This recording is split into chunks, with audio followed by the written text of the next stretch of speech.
All right, guys, we're a couple minutes past the hour here, so we'll go ahead and get started. This is Brandon Bassett at Pine Cove Consulting, and thanks to everybody who's attending this webinar.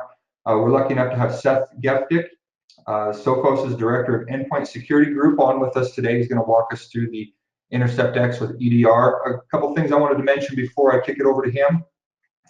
Just be sure that to know that this recording is being, or this presentation is being recorded, and we'll have it up and live on our YouTube page either later tomorrow or no later than, or either later today or no later than tomorrow.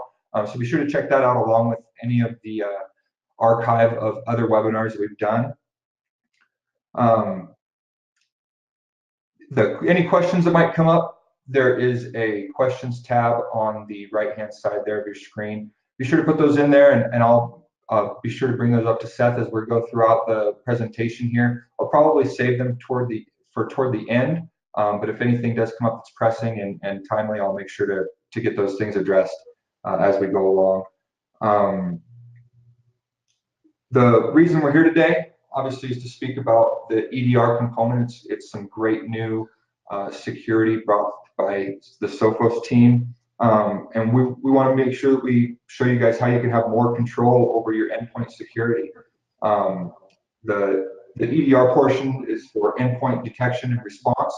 And so I'm looking forward to hearing Seth and what he has to tell us about this new technology. Pine Cove Consulting is, I guess we're headquartered in Bozeman, Montana, but that's just because that's where we get our mail. We work across Montana and Wyoming for the most part, but you can see from our map there, we've done a lot of business outside of those two states as well. We've been in the industry for 25 years now. We're excited to be in our 25th year. We provide solutions and support for school districts and businesses who are in need. We serve on a couple of councils, including the Meta Network Security Council and also on Sophos' National Cybersecurity Board. It's great to be able to have a voice directly with those guys and help guide them and be led by them as trends in the industry continue to change.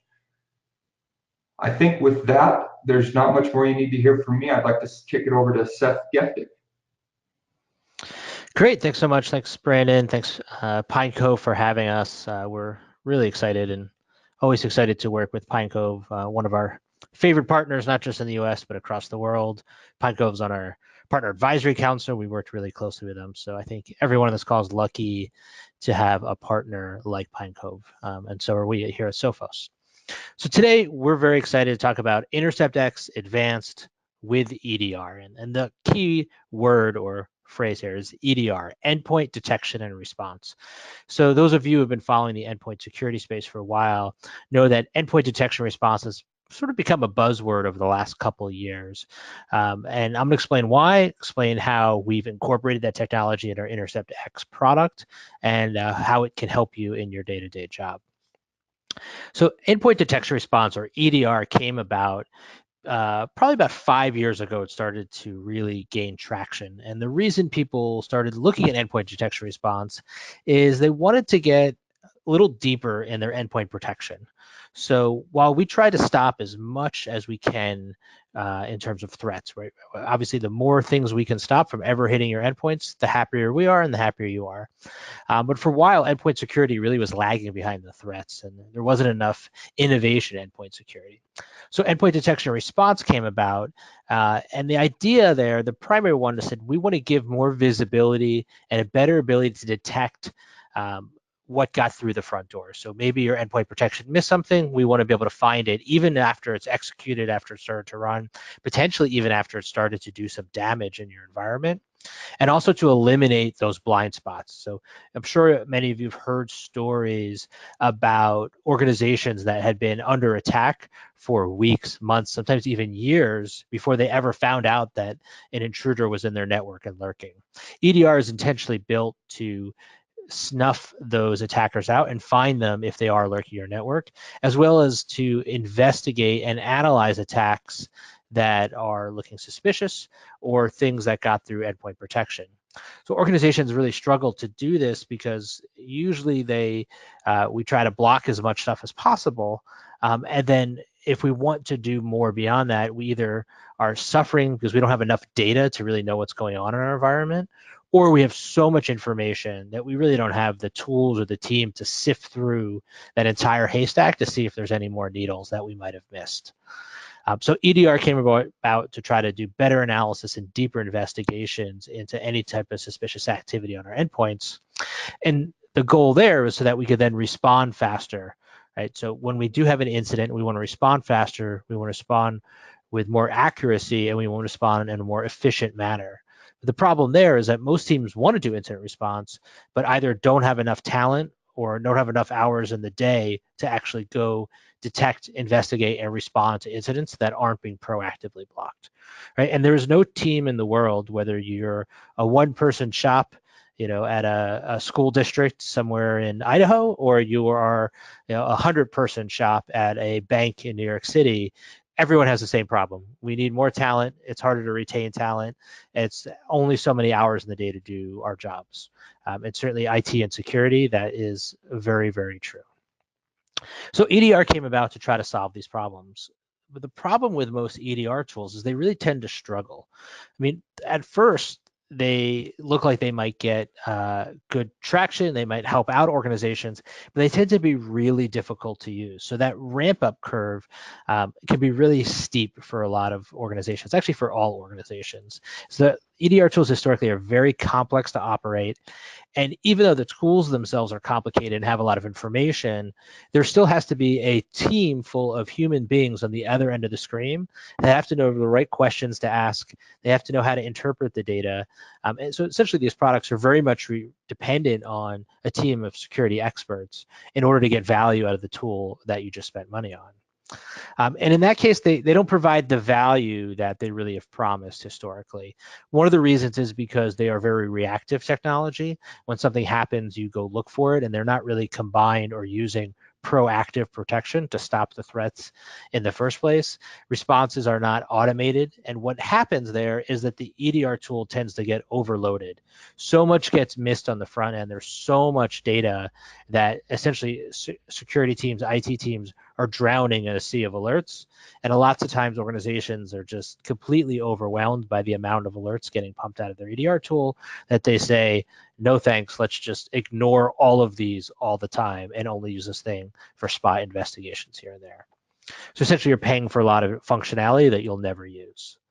And the third issue historically with endpoint detection and response tools is they're just really resource intensive. So not only just being financially intensive, being expensive, but they take a lot of time to use and they require a dedicated staff. So generally people have been shy about adopting EDR technology because they don't want to hire multiple full-time employees to then run the tool that they just purchased, right? It's a nice luxury to have the ability to hire and retain multiple people to use the tool that you just spent budget on, but very few organizations really have the ability to do that. As a result, customers have been completely overwhelmed with the incident response and investigation process. So certainly everyone in this call has had a situation where there was some sort of potential incident. It may not even have been bad, but something looked funny, right? That's a technical term. Looked funny on my network. Something strange was going on. We didn't block it, or even if we blocked it, we wanted to know more. So you start asking questions, right? Am I currently under attack? Is there something that I'm missing here? If I did see an attack, and let's say I blocked it on one machine, is that the only machine that was impacted? Is the attack over? Has it spread? What files were impacted? What machines were impacted? Those are questions that we all ask ourselves all the time as part of incident response. The same thing when we have multiple alerts going on. Which of these are really important? Which one of these can I ignore? Which one of these can I save for later? How do I prioritize my work?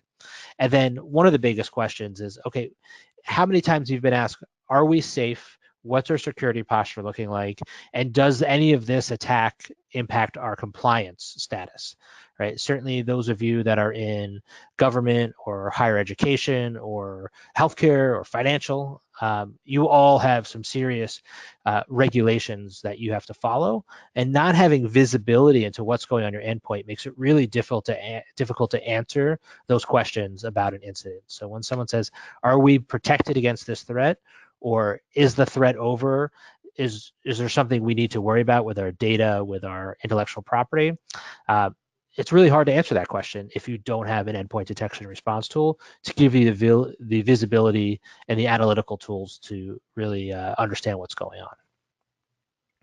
So because of this, the difficulty of EDR in the marketplace and the need for EDR technology, we've introduced Intercept X Advanced with EDR. So essentially what we've done is taken the best endpoint protection in the market and added additional detection, investigation, and response capabilities, which is why we say the best just got better. So we had the best endpoint protection, and now we've expanded the comprehensiveness of our endpoint protection offering with EDR technology.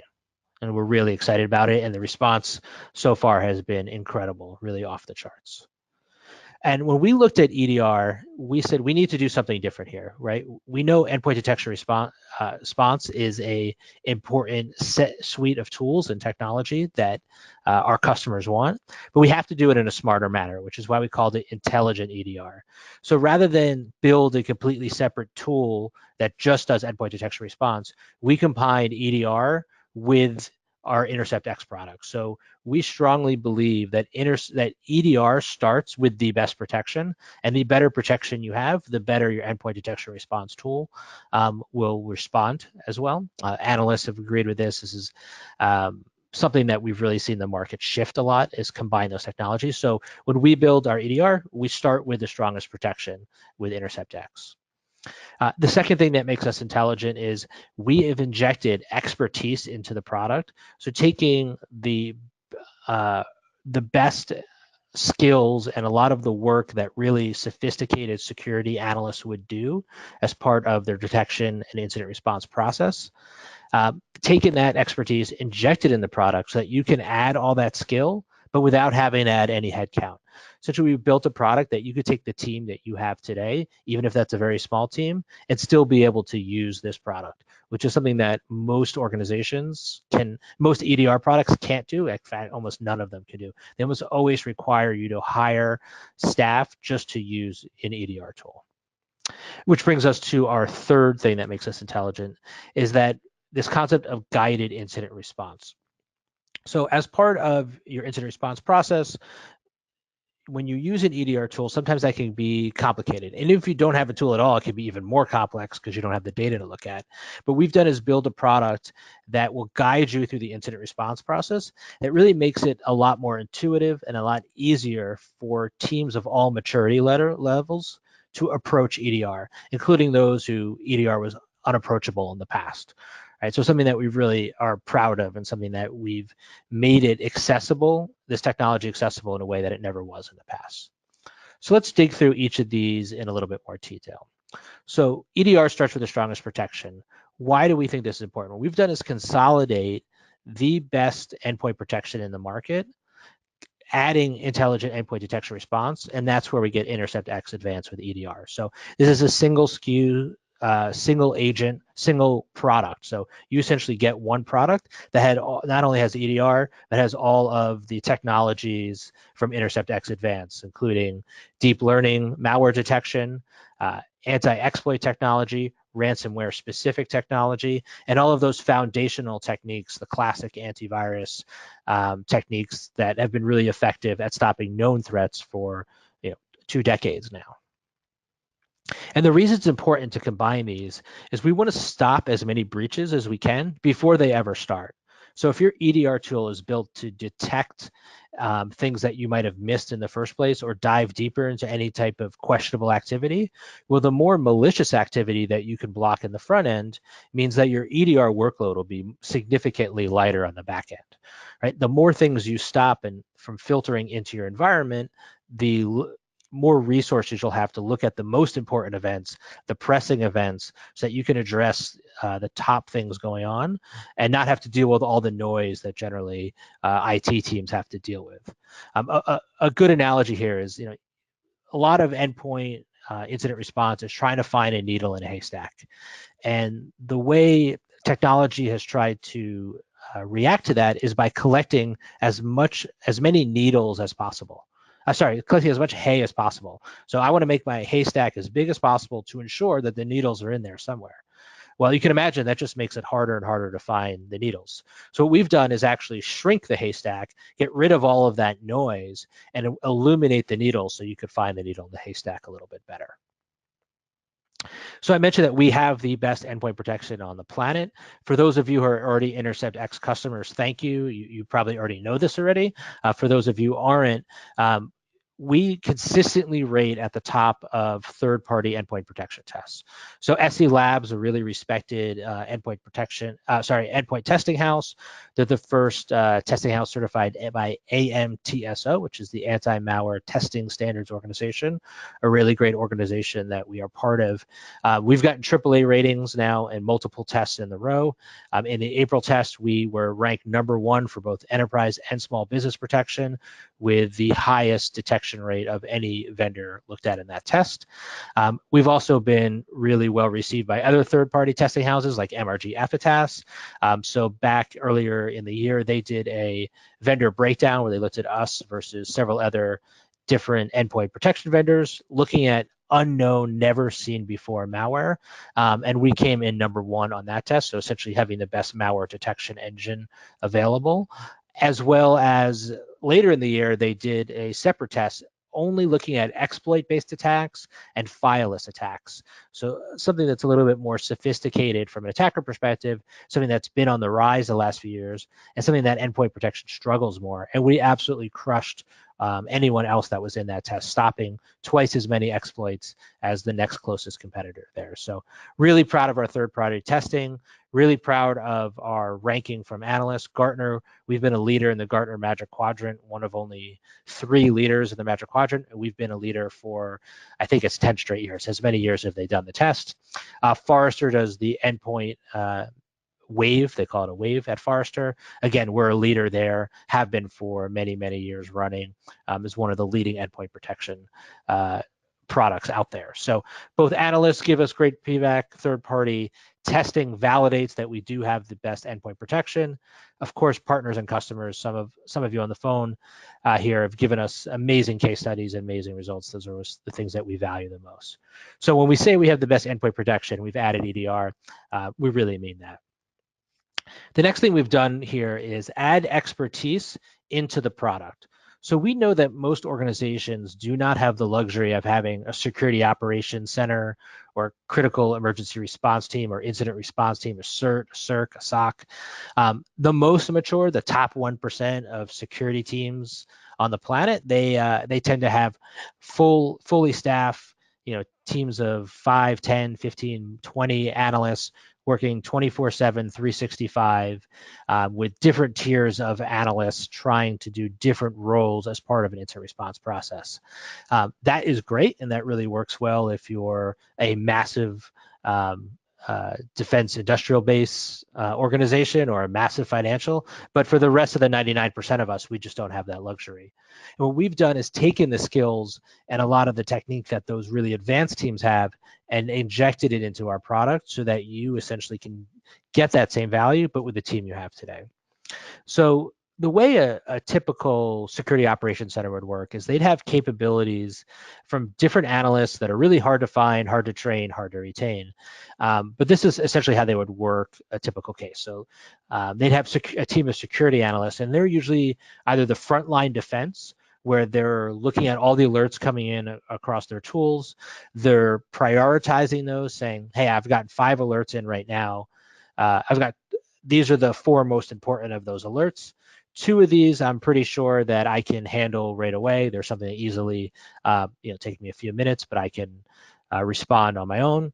And then these other 2 alerts, I'm not skilled enough to handle. What I want to do is escalate those and send those to some specialists on my team. And those specialists might be like a malware analyst. So a lot of really advanced teams have someone on their team that their primary job is to do reverse engineering of malware, to do code analysis, to really understand if you see a file that looks a little strange, right? So how did this get on one of my users' machines? I don't think this should be there. How do you know if it's good or bad? Well, in addition to asking third-party repositories if they've ever seen it before, they might also start breaking down, running that file in a sandbox, looking at its code to see if this is in fact malicious. Is this benign? Is this something that isn't malicious but is like PUA, potentially unwanted application. Good example of that would be like a crypto miner or adware, so something you certainly don't want running on machines. So we've taken the roles of malware analysts and replicated that, put that in a product. And the same thing with a threat intelligence analyst. Threat intelligence analyst's job would be to take third-party threat intelligence feeds. Sometimes those are paid feeds, so people subscribe and pay a lot of money to threat intelligence companies to pay for custom feeds, or they could be public feeds. So one you might get from an ISAC or government organization, and you might take all that information, try to integrate it and merge it with your data, interpret the feeds, and figure out if any of that intelligence can benefit you. So a threat intelligence analyst would do that. Again, most people that we deal with do not have the luxury of hiring threat intelligence analysts. At best, they might have someone on their team who can do that as a sort of a side job. But what we've done is taken the role of a threat intelligence analyst and again, injected in the product, replicated those capabilities so you could get the same capabilities, but without having to hire someone just to do that. So how do we do that? So one way is looking at security analysts. So one of the jobs of a security analyst would be to do basic detection, searches, sometimes called hunting throughout their environment. And this is really helpful. So a good scenario here would be, let's say you saw something unusual in your environment and you wanted to see, hey, where else in my environment does this threat exist? You could easily now search and see that activity across all your endpoints, not just the one you were looking at. Another common scenario here would be someone comes and says, hey, there's a new threat that we read about. In this case, let's say the first one on this list called WannaCry. We all know WannaCry from a few years ago, the big ransomware attack. Hey, I want to know, hey, do we have any elements, indicators of compromise that we have found from these attacks? Maybe we read in a third-party report. So great, we can, if we have a hash, let's say, we can search all of our environment based on that hash, based on that file name, and see if that exists anywhere. Another one that comes up quite often is a lot of organizations get threat intelligence sent to them from government agencies or industry groups. So US CERT is a good example. The US Computer Emergency Response Team, essentially they're the government watchdog looking at all the networks.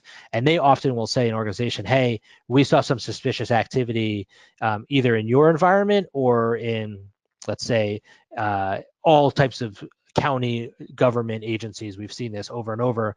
You should check your environment to see if anything looks like that you're dealing with. Without things like an endpoint detection response capabilities, EDR, that's a really difficult project to tackle. Now it's a simple search, right? So I take those indicators of compromise, I put them in my threat search box, and boom, I can go see all of different activity related to that search. But we're taking this even further. So a capability that didn't quite make it into the product that was just released a couple weeks ago, but the next version or soon after in early 2019 will have automated detection and prioritization of threats using the machine learning that we have in-house. So Sophos is really lucky to have one of the best teams of data scientists in the world. They're part of our SophosLabs group.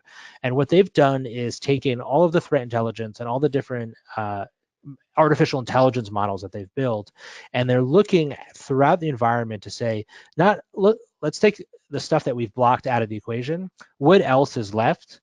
Let me look at all of that activity using machine learning, identify the activity that we think deserves the highest priority, assign it a threat score, rank it by the threat score, tell you how many endpoints were affected by that particular attack. So we saw this dropper.exe, which was probably distributing malware. It got a red threat score of 31, which means, hey, this is a high priority. You should go look into this. So one of your questions might be, well, if I have Sophos, why do I need to look into anything? Shouldn't we block that already, right? It's a fair question. And certainly if we know something is bad or something exceeds a risk threshold, absolutely 100%. If we detect it, we're going to block it. But there is this area, sort of a gray zone, where something looks suspicious, right? The risk level is elevated, but it's not so obviously suspicious and so obviously malicious that we're going to convict it automatically. And this is where having an EDR tool and having human beings need to step in, which is, we think this deserves more attention. you need to go look at it. Here are the tools for you to go do that, and here's the steps we would take. And then you can make a yes, no decision, block, allow, or potentially investigate further there. The suspicious events module really makes that even easier by using machine learning to prioritize those incidents and telling you which ones that you need to go look at immediately. Another cool thing we've done is integrate threat intelligence analysis directly into the product. So I mentioned SophosLabs before. They're really one of probably a handful of probably 5 or so teams on Earth that have this level of sophistication that they do in terms of being able to see as much activity across endpoints and networks, and having a team of threat intelligence analysts and threat researchers who actually can make heads and tails of all that information. So some of you might have read a lot of the SophosLabs reports that they've put out. If you go to, I think it's sophos.com/labs, you'd be able to see all of that. Our data science team's there. They post a lot of pretty technical analysis. Sometimes it goes over my head, but we have this amazing resources, and a lot of what they do feeds into our product at the back end, so you wouldn't necessarily see it on a day-to-day basis, but it certainly influences our product roadmap. But we now have said, hey, we have this amazing resource between these data scientists, the threat researchers, and now we want to do is give you access to SophosLabs, give their curated threat intelligence, where they can take the best third-party threat intelligence, the best Sophos-specific threat intelligence, combine it all together, curate it, cut out the noise, and give you the best intelligence on demand when you need it. So for a good example, if you're looking at a threat case, something called recipe-addictstool.exe in this case popped up. Sophos says, hey, this is looking pretty bad in terms of reputation. What I want to do is hit this request latest intelligence button here, and I want to send it off to SophosLabs, and in about a minute or so, they'll send back whatever information that they have on this file. So that would include a high-level summary of the file, the properties, if you really want to geek out, the file breakdown. But one of the coolest things that we've added is this tab called Machine Learning Analysis. So those of you who know Sophos for a while, we've been talking about deep learning, malware analysis. You hear the buzzwords machine learning, artificial intelligence. There are terms that are used throughout the industry now. They're really important in terms of detecting attacks in a way that we couldn't in the past. And certainly that is a huge differentiator for Sophos, and one that we have already in Intercept X, and that's one of our main protection methods.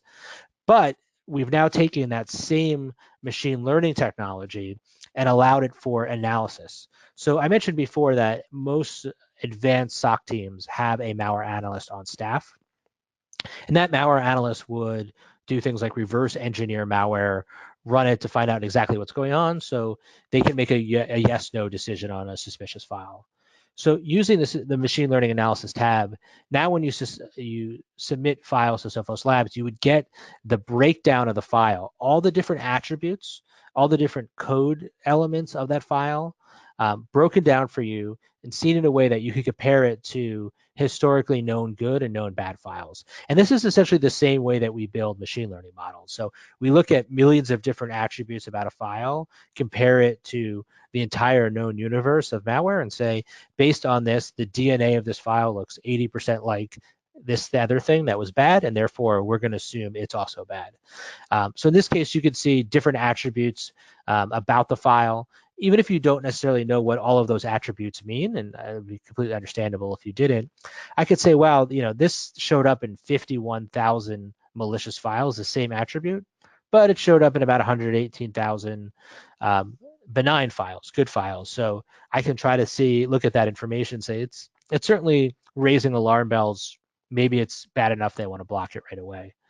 The same thing for code similarity, where we'll actually break down essentially the DNA of the file and compare it to the universe of known good and known bad items.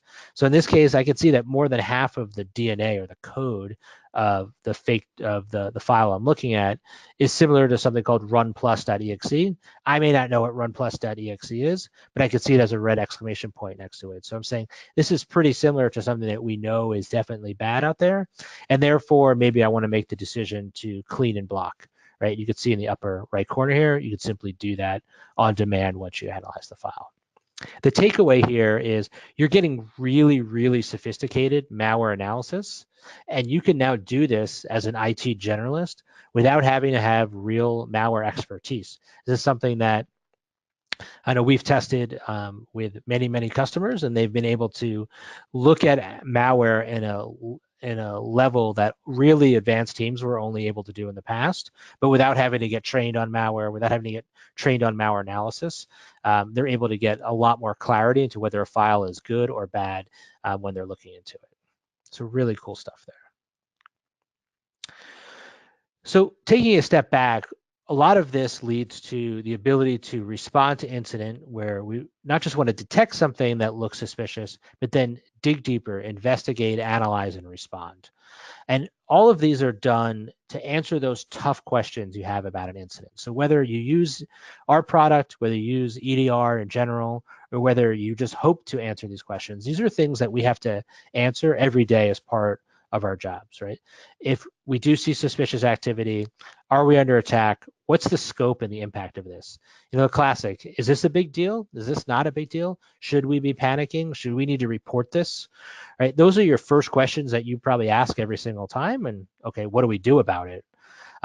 We also want to know, is there something that's missing that our endpoint protection is missing out on? So what about that gray zone, right? The attacks that were suspicious, but not so obviously bad that we block them automatically.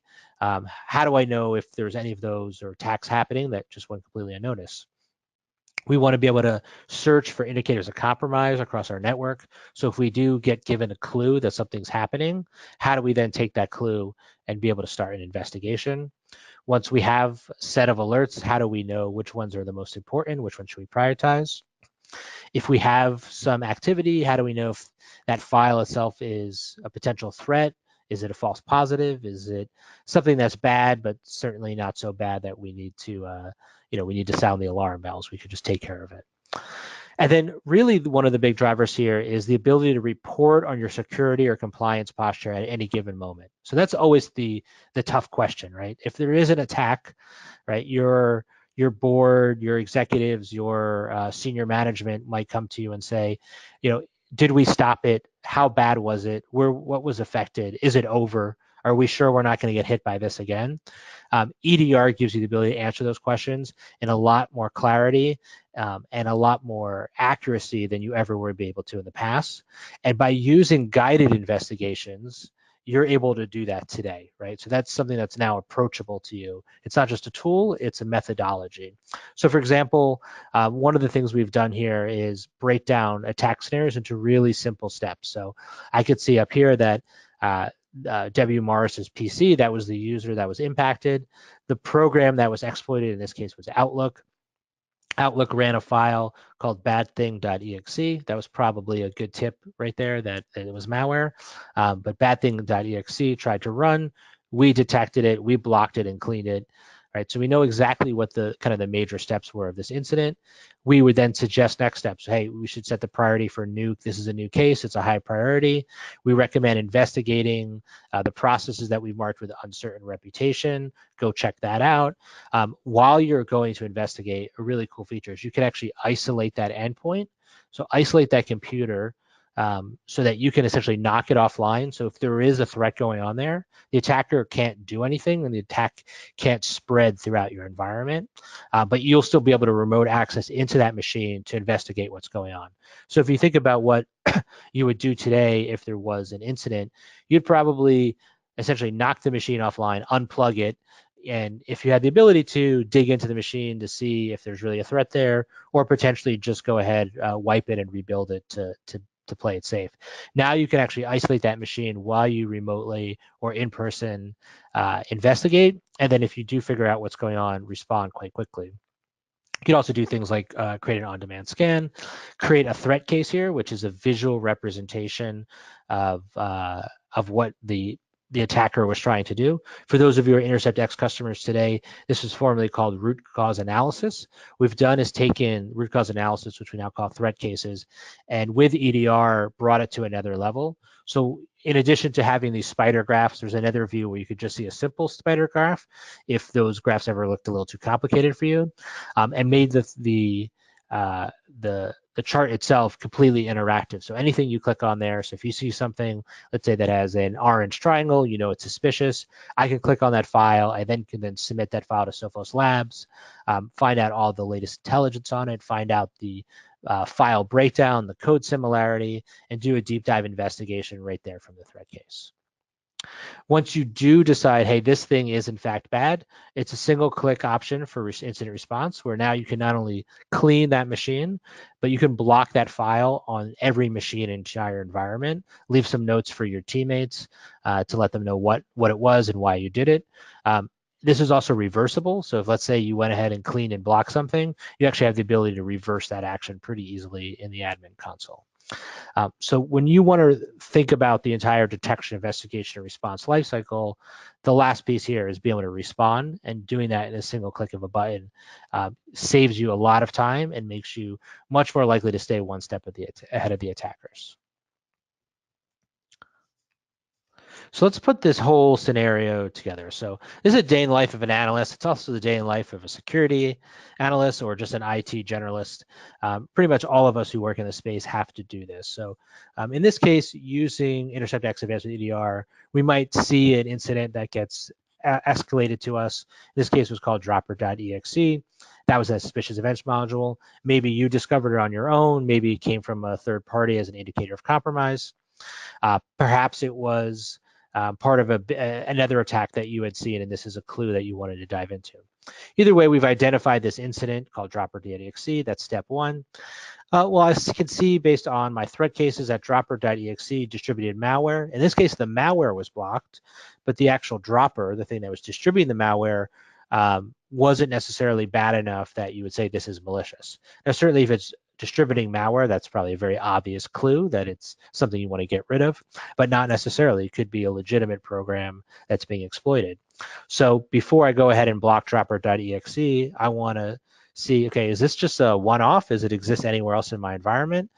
So in a single click, I can then search for dropper.exe. I can see, yes, in fact, it does exist on 3 other devices. Okay, this might be a little more widespread than I originally thought. Well, how do I know dropper.exe is bad? So let me go dig into the file a bit. I'm going to ask SophosLabs to give me a threat intelligence report on this file. And then I'm also going to look at the machine learning analysis and start to do deep learning file analysis, determine if this is good, this is bad, potentially unwanted. And you can see pretty quickly here, even again, without being a malware expert, that, okay, it's not signed. In most cases, that means that it's malicious, or that malware has that attribute. It also has something called unknown packs. I don't know what that is, but I know that that's more likely to be a trait of malware than it is for a legitimate program. And I could also see from the DNA of this file, the code similarity, that it's 99% similar to something called x69.exe. Again, that's got a red exclamation point next to it. I know that's bad. Therefore, there were enough clues here. I said, I don't like this thing. I'm going to go ahead and block it so I don't have to deal with it anymore. In a single click, you can see right on that screen there, you can see clean and block, which would eliminate the file, block it from any other machine in my environment. And I can take some notes, again, keeping track of exactly what happened as part of the incident response process. So these are all the steps that you would probably file today. They're just going to take you a lot longer with a lot less accuracy and a lot more hoops you have to jump through in order to get this data. Intercept X Advanced with EDR gives you all that information at the tip of your fingertips, but done so in a way that has guided incident response. So everyone on this call should have the ability to actually do a sophisticated detection, investigate, and response process, and also do in a way that is injecting expertise thanks to machine learning, SophosLabs threat intelligence, so that you have a lot of the same capabilities as really mature, really sophisticated security teams, but without having to hire a single person in order to replicate those skills. One thing to reiterate is for those, especially those of your customers today, this is a separate upgrade, right? So it is not included in Intercept X Advanced. This is a new offering called Intercept X Advanced with EDR. So that is a paid upgrade if you're an existing customer.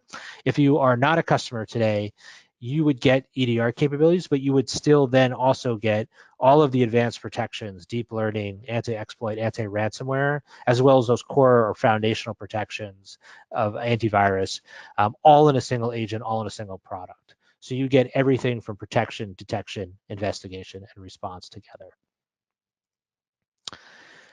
So we've been really happy with the response to Intercept X Advanced with EDR. So we had the most successful early access program in our company's history. So we had over 30,000 people, 30,000 endpoints using the product, 900 different customers. And the response was absolutely overwhelmingly positive, both by the excitement that we were offering this, as well as the capabilities that they were able to use. A good example of this is CNS Healthcare. So they're a small security team. I think they had, when I spoke to them, I think they had just a couple of people that do most of their IT and security. Typical healthcare, I think they're out in Florida. Yeah, they're in Florida. In addition to being a hospital, they're also a research facility, so certainly more prone to a lot of sophisticated attacks. And they absolutely love the EDR products. They talked about how it made their team more efficient. So if they found something that was unidentified before, a zero-day threat or something they missed, they're able to see quickly if this affects any other users in their environment, any other endpoints in their environment, and take necessary action all from Sophos Central. If you look at the press release that came out with Intercept X Advanced, you'll see some more quotes from CNS Healthcare. They absolutely love the malware analysis. They talked about how being able to take notes and actually document their incident response process really helped with the communication across the team. And they love the guided investigations as well. So just one example, we've had, I've seen dozens of these come across my desk, mostly not public yet, but all people who have adopted Intercept X Advanced with EDR and have really had to change the way that they operate as an IT team. It's really exciting stuff. So to sum up, we took the best endpoint protection and made it even better by adding EDR. So now with Intelligent EDR, you have the ability to add expertise without having to add headcount and have guided incident response with single-click response capabilities. So you can now detect attacks you might have been missing in the past, investigate suspicious activity, understand your security posture and your compliance posture at any given moment, and have visibility and capabilities that you just didn't have the access to in the past. So with that, I think we have about 15 minutes left. I'm happy to take any questions that are out there. Thanks so much, Seth. That was great stuff. I think a few questions that did come through, I think you answered there toward the end with stating what comes with Intercept X versus what comes with the EDR and how they're a little bit separated. A couple questions here. What would you say is the top reason that a team adopts EDR? I mean, I think historically, people got EDR because they wanted to hunt for threats or essentially detect threats that they were missing, right? A lot of it was, hey, I'm worried that I'm not blocking everything. I want to make sure I'm not under attack. I just don't know it. What I've seen is a shift, especially when it comes to Sophos customers, is really it's a lot about just the visibility, right? It's about being able to answer those tough questions so that you could always at any moment answer questions about your security and your compliance posture, right? A lot of it is, hey, I get asked a lot about a specific threat, or if we were under attack, I need to show that we stopped it and nothing was affected, or we're just getting checked on it. How's everything going? Kind of basic questions. And EDR gives you the ability to look at that, report on it very simply in a way that was much more difficult than in the past. So obviously there's the strict security benefit of EDR, being able to, of detection, but a lot of what I think our customers are really liking is actually the visibility and the reporting that you have now the ability to get from it. Excellent. Another one that came in, if I'm a small organization, can I still use EDR? Yeah, you can. So one of the things that we are really proud of is that we built what we call Intelligent EDR, and we made it approachable for IT teams of all sizes and maturity. So in the past, to use a tool like this, you really needed to hire extra staff that had all of those really hard to find capabilities and hard to find analysts. But by using machine learning, by using SophosLabs threat intelligence, and by making it the incident response process guided, this is a much more approachable tool than it's ever been in the past. So teams of all shapes and sizes can use this. I spoke to a customer out on the West Coast. They only had one person on their security team, and he's like, this is a game changer for me because I'm so small, I don't have 3 or 4 people that can go dig into data all day and spend hours on wild goose chases. This makes it so that my incident response process is much faster. I have much more visibility into the blind spots I had before. And in a single click, I can go ahead and take care of something. Whereas in the past, I had to knock that machine offline. I had to rebuild it. Now I can isolate the machine, find out what's going on, and respond in a single click. So, I think if you're interested in diving a little deeper into any suspicious activity, this is something you need to look at. I've got one more question here, but before I put it out there, I think I'll just mention one more time that a recording of this webinar is going to be on the Pine Cove YouTube page by tomorrow. So if you missed anything or you want to share this with other people in your organization, be sure to visit our YouTube page and you can see it again there. Seth, if I'm a current Intercept X customer, what is the process for adding this into my central console? I mean, technically, it's really easy. So you work with Pine Cove. It's essentially a license change. So obviously, it's a paid upgrade if it's an existing customer. You could work with them on that piece. So essentially, you would upgrade from Intercept X or Intercept X Advanced or even Central Endpoint Protection to Intercept X Advanced with EDR. Sorry for a lot of words. Essentially, you upgrade to the EDR version of the product, and then it's a simple reboot of the machine. So there's not a second agent to install. It's all essentially just an upgrade from a licensing perspective. So it's very easy from a deployment standpoint. Good. Well, if there's any follow-up questions or any interest in getting to know this product a little better, be sure to reach out to our Pine Cove team here. We'd be happy to help in any way that we can. And Seth, we just really appreciate your time with us today. Really good information, and I know you're busy, so we really appreciate it. Happy to do it. Happy to work with Pine Cove any chance I get. So thanks, everyone. Really appreciate the time. All right. Thanks, everybody. Have a great day.